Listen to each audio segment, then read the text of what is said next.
Hello mga mamshis, ayan, madaling araw na, no? 2:26 na at kami nagutom ng aking kasama, no?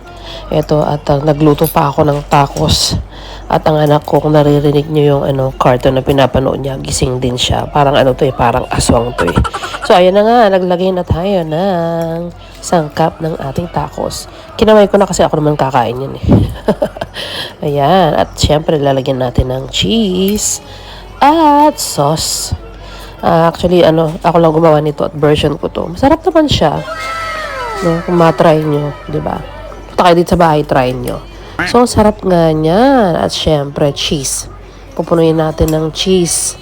Ayan, itak-tak ang cheese. O, di ba? So, ayun lang talagang nagutom lang kami at wala lang magawa. Ito itong anak ko. Nagtatanong pa sa akin, nagdo-drawing daw siya.